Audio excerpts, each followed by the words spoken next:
ஒரு சில தெய்வீக மந்திரங்கள் நாம் தேடி போய் கேட்பவை அல்ல, அந்த இறைவனின் அருளால் அவை நம்மை தேடி தானாக வரும்.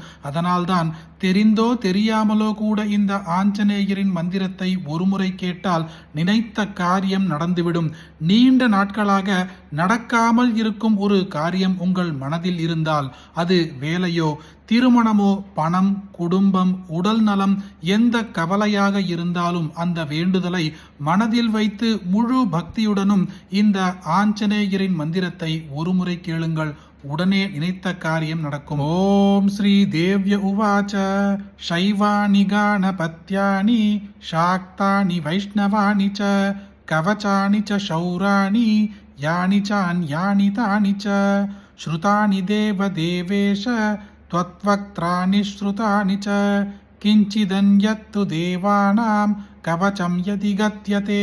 ईश्वर उवाच शृणु देवी प्रवक्ष्यामि सावधानावधारय हनुमत्कवचं पुण्यं महापादकनाशनम् एतत् गुह्यतमं लोके शीघ्रं सिद्धिकरं परं जयो यस्य प्रकाणेन लोकत्रयजितो भवेत्. ओम अस्य श्री एकादश वक्त्र हनुमत् कवचमाला मंत्रस्य वीररामचंद्र ऋषिः अनुष्टुप् छन्दः श्री महावीर हनुमान् रुद्रो देवता ह्रीं बीजं ह्रौं शक्तिः स्फें कीलकं सर्वदूतस्तंभनार्थं जिह्वाकीरणार्थं मोहनार्थं राजमुखी देवता वश्यार्थं ब्रह्मराक्षस शाकिनी ढाकिनी भूतप्रेतादि बाधा परिहारार्थं श्री हनुमद् दिव्य कवचाख्य माला मंत्र जपे विनियोगः.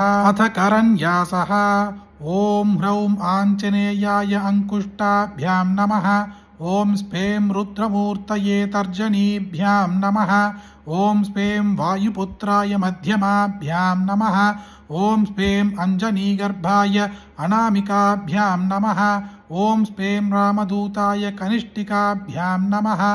ओम ह्रौं ब्रह्मास्त्रादि निवारणाय करतलकरपृष्ठाभ्यां नमः. अथ अंगन्यासः.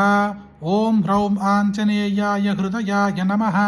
ओम स्फें रुद्रमूर्तये शिरसे स्वाहा. ओम स्फें वायुपुत्राय शिखायै वषट्. ओम ह्रौं अंजनीगर्भाय कवचाय हूं. ओम स्फें रामदूताय नेत्रत्रयाय वौषट्. ओम ह्रौं ब्रह्ममास्त्रादि निवारणाय अस्त्राय पट् इति न्यासः. अथ ध्यानम्.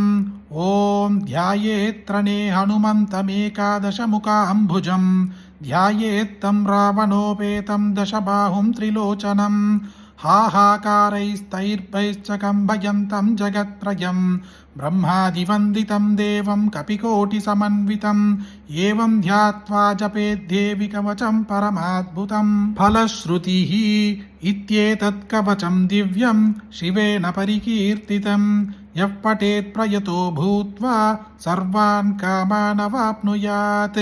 द्विकालमेककालं वा त्रिवारं यः पठेन्नरः रोगान् पुनक्षणात् जित्वा स पुमान् लभते श्रियम्. मध्याह्ने च जले स्थित्वा चतुर्वारं पठेद्यति क्षयाभस्मारकुष्ठादि तापत्रयनिवारणं यः पठेत् कवचं दिव्यं हनुमध्यानतत्परः त्रिसकृत्वा यथा ज्ञानं सोऽपि पुण्यवतां वरः. देवमभ्यर्च्य विधिवत् पुरश्चर्यां समारभेत् एकादशशतं जाभ्यं दशमाश्च हवनाधिकं यः करोति नरो भक्त्या कवचस्य समादरं ततः सिद्धिर्भवेत् तस्य परिचर्या विधानतः. गद्यपद्यमया वाणी तस्य वक्त्रे प्रजायते ब्रह्महत्यादि पापेभ्यो முச்சதே நாத்ர சம்சயः.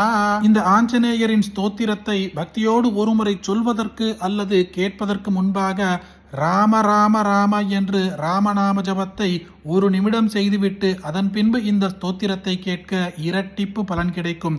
அதே போல மனதில் உள்ள எந்த கோரிக்கையையும் ஆஞ்சநேயரின் பாதத்தில் சமர்ப்பித்து ஒருமுறை இந்த ஸ்தோத்திரத்தை தெரிந்தோ தெரியாமலோ கேட்டால் கூட நினைத்த காரியம் நடந்துவிடும்.